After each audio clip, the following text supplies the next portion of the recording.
Welcome back, everyone. We are here today with part 2 of our weekend Cabral house calls. My chance to step into your home, answer our community's questions, just as if we were to bump into each other at an airport, which happens quite often, and a seminar conference maybe this October at our IHP-based event. So excited to be able to go over all these questions. As I've been saying over the past month or so, we are about 12 weeks behind on these questions, and not really 12. It just means 12 weeks in the queue, because every single weekend, I'm answering 12 of your questions, but the more questions that pour in, well, the longer the wait time. That's all. But remember, you can get your questions answered each and every day at cabralsupportgroup.com. All right, let's dive into all these wellness, weight, anti-aging, longevity-based questions. The first question is from Melissa. Melissa says, please help me. My daughter is 29, vegan, eats healthy, and takes supplements. And then she lists the company. I'm not going to list the company name, and the reason is that if I say anything that might be negative, I'm not going to disparage any other company. Okay, so for a year and a half now, in the very middle of her lip, it feels like a knot, and it certain times swells up humongous. Had a biopsy recently. I think it's biopsy. They didn't biopsy right where it was. They biopsy next to it because the surgeon said, whatever it is the same area, and it showed up nothing. Can you please let us know what it is? They recommended pepsin, antihistamines, which she's done so many and nothing ever worked. Also recommended to do the same thing again, and this time prednisone, because of her past eczema, which was recently healed, and her past acne. We're really too scared to go with prednisone. Any suggestions, please, please? Thank you. Okay. Yeah, Melissa, happy to help here. So sometimes you can get cysts in your lip, and that is not wildly uncommon. Believe it or not, some people are most susceptible to them with acidic-based foods in the mouth. Lemons, pineapples, vinegar, for example. It doesn't mean that those foods are bad. It just means that their body's having a reaction to them. So I just want to share that with you first. If it's always the same size all the time, well, then it's probably not specific food related, because your daughter's most likely eating all different foods all the time. All right, so the next thing you want to do is, I don't know if she got the knot or what cyst in her lip before the supplements or after the supplements. So in my practice, the way that we help people, and the way that hopefully we're always the last stop in order to be able to help people, is that we always look at variables. That's the way that we're able to help people get well, is looking at variables. If it came after the supplements, well, we're going to discontinue the supplements. And then if it begins to go away, then we would only add one supplement back at a time and start to see which one may cause it. Okay, so that's that. If you really have no idea what caused it, and you can't find any correlation for the month or so leading up to it, what I would do is I would run at a minimum the gut bundle. And again, you can find these at stephencabral.com/labs, or I would run the Big Five. So you look at something more than that, such as heavy metals, etc. Because right now we're looking for a needle in a haystack, and we need to narrow that down. So we need to narrow it down to heavy metals, vitamin excess or deficiencies, mineral excess or deficiencies, candida overgrowth, what else? Bacterial-based issues, et cetera. Like, we need to figure out, what are we even working on, right? So that's the way that we do it. If there's ever a mystery-based illness, we run the Big Five. And so that's my highest recommendation. If you can't run the Big Five, understood, then run the starter kit, all right? Then that's what I would do, and that's less than half the price. That comes with a full lab consult, lab results call, and everything. And again, you never have to run them with my team. I mean, you're always welcome to see what the labs are, and then run them with a naturopathic doctor or integrative health practitioner level 2 that you trust. That's it. Lisa's up next. Love your podcast and appreciate you answering our questions. Thanks, Lisa. I came off birth control 6 months ago, and since I've stopped it, I'm up 9 pounds. Is this normal post-birth control? Is there anything else I should be doing? Not sure if this is just water or bloating, and will all go away as my body gets used to not relying on birth control. Any insights would be helpful. All right. So unfortunately, it is normal, meaning it's not healthy, but it's common. All right. I think that's a better way of saying it. It's quite common, but not normal, meaning it's not a healthy thing for your body. And I would say, over the course of 3 to 4 months, yeah, your body might be trying to renormalize its estrogen to progesterone levels.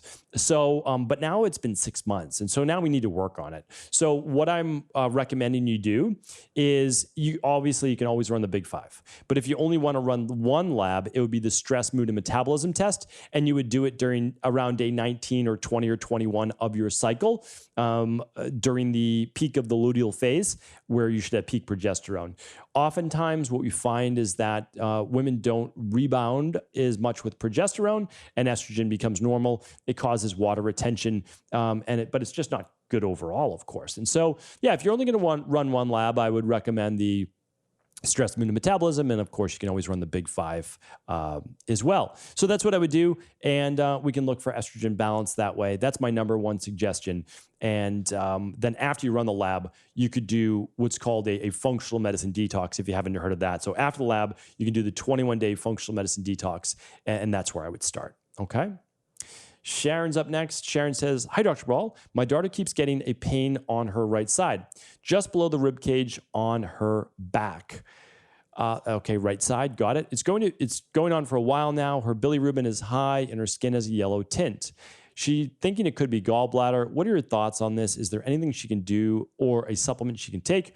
She did a 7-day detox a few weeks ago. However, this has been happening before the detox. Thanks for your help and all you do. Okay, so I just have to give you my disclaimer, of course, because now we're talking about medical-based conditions. So anything, I'm not allowed to give medical advice, medical treatment plans, medical diagnosis, or medical cures. So if there's a yellow tinge to the skin and there's a pain on the right side of the body, then I absolutely do recommend looking as to what's going on with the liver.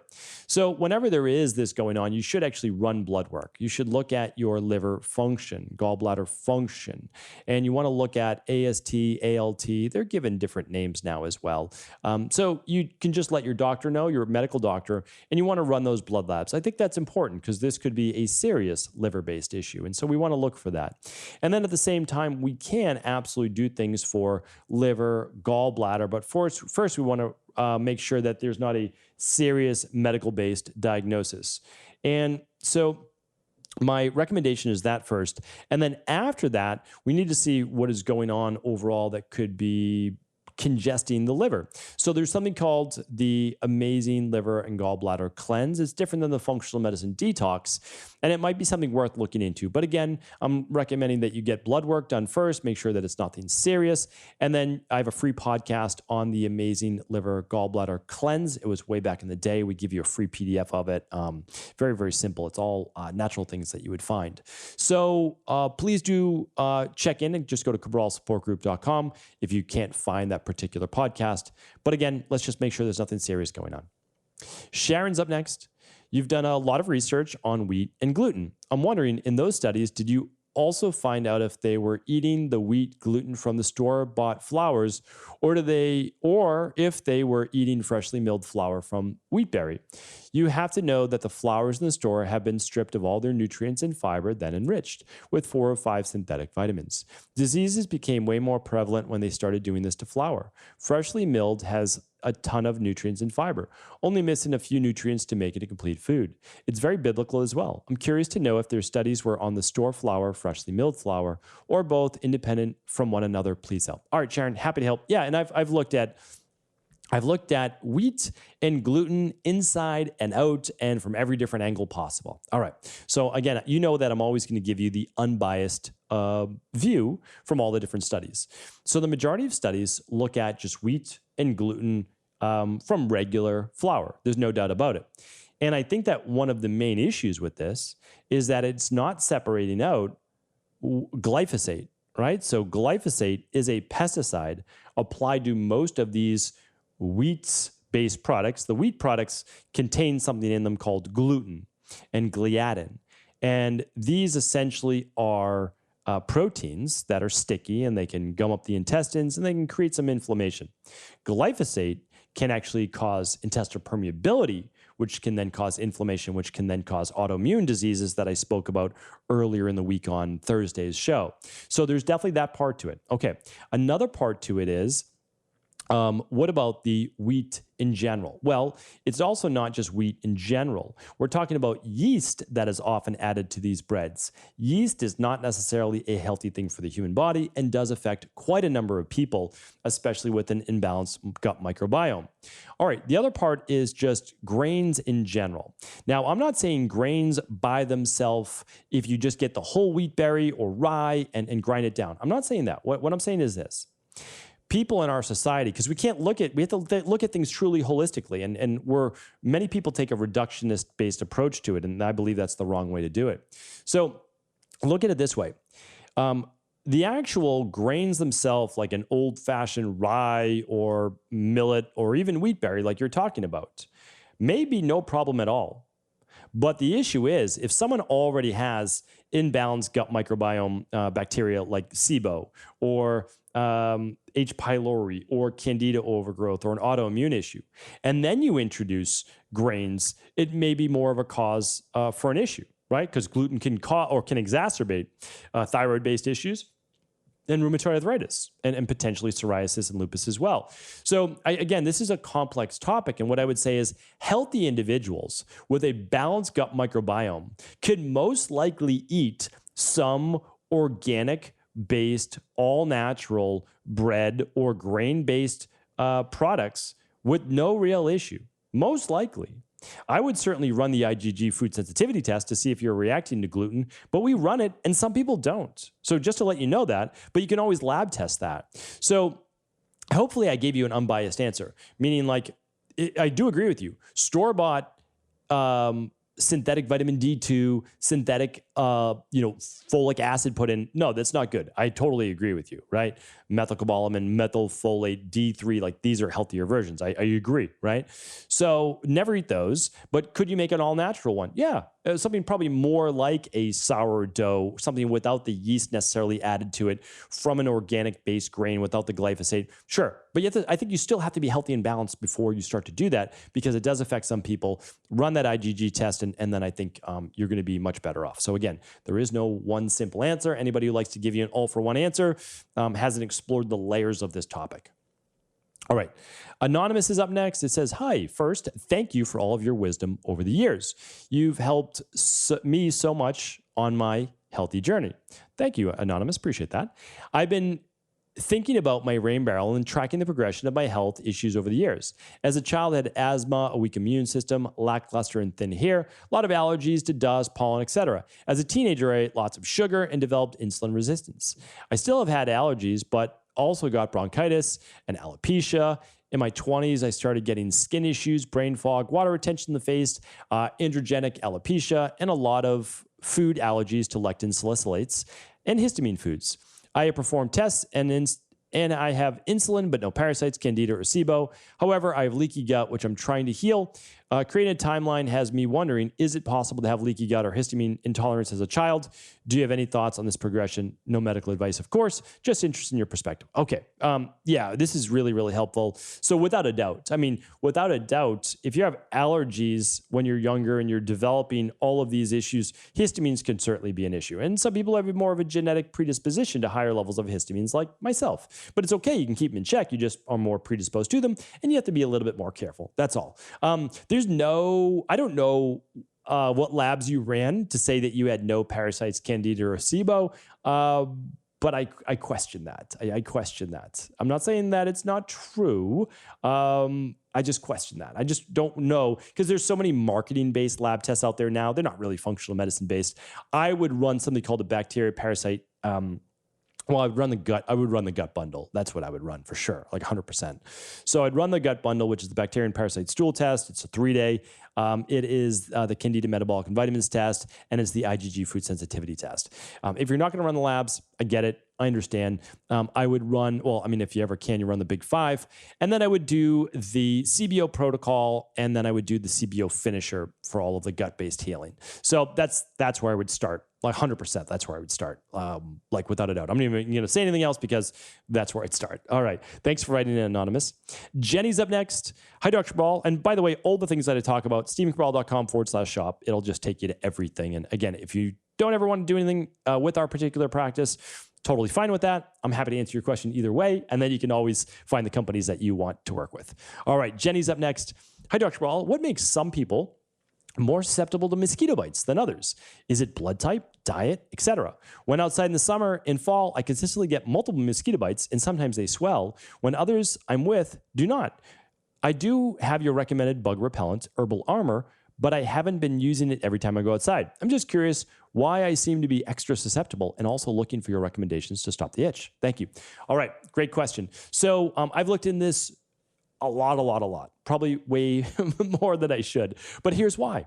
I am one of those people who gets bit by mosquitoes and I attract all of them. So basically, I could be standing with my wife outside and she's very happy that I'm doing that because all the mosquitoes bite me and they don't bite her. So I've looked in this quite a bit. There are multiple scenarios as to why it happens. The whole thing about sweet blood, well, that's more or less a myth. It's a nice name for it, but yes, it does actually have to do with some of your blood. So let's talk about that. All right. So first things first, mosquitoes can actually see humans anywhere from like 20 to 50 feet away. All right. So they can first see you. Then they can heat sense you. All right. So people who give off more heat, I'm one of those people, are going to be more susceptible to getting bit. People that sweat more are going to be more susceptible to potentially getting bit. I'm not necessarily a big sweater at all. I'm just not that person. However, I run pretty hot. Okay, the next, and this is a big one.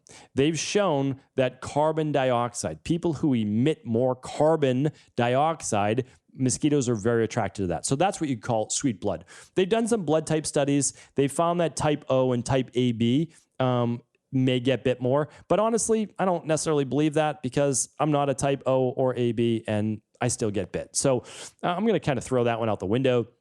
Carbon dioxide, though, continues to show up over and over and over because mosquitoes are attracted to carbon dioxide. People who give off more carbon dioxide get bit by more mosquitoes, all right? They can also go after certain bacteria on your skin. Very difficult to tell which bacteria are living on your skin. Some mosquitoes may be attracted to that. And then there's also people who wear scented perfumes, deodorants, hair products. They can attract mosquitoes for sure. And the last one, there's been a little bit of studies around certain B vitamins, people that are higher or lower in certain B vitamins. I don't necessarily know, again, if I'm going to go with that. I'm not leaning towards that. Again, what I know for sure is heat, sweat, carbon dioxide, certain smells are going to attract mosquitoes more. And if I think about it, my wife, maybe she doesn't give off as much carbon dioxide. She's just not as hot. She doesn't run as hot. She runs more cold. And she certainly doesn't sweat a lot. And so these are all things that I look at in particular. I've given a bunch of different mosquito and tick repellent natural ones. Those are at stephencabral.com/resources. And every time one of my daughters gets bit or I get bit, what I do is I put baking soda in a bowl, about a tablespoon or two, and I mix just a tiny amount of water until it creates a paste. And then I put that paste on the mosquito bite, and that alkalinity of the baking soda, because it's like a 14, it's very high, takes the itch right out. All right. So hopefully that was helpful. And there you have it. All right. Thanks, everybody. Thanks for tuning in this weekend. Appreciate all the great questions. And then what I want to share with you is this. Every single week, we start our week off with our Motivation and Mindset Monday. Check it out. It's becoming our most popular show of the week. And hopefully it inspires you to have your best week yet. All right. Take care, everyone.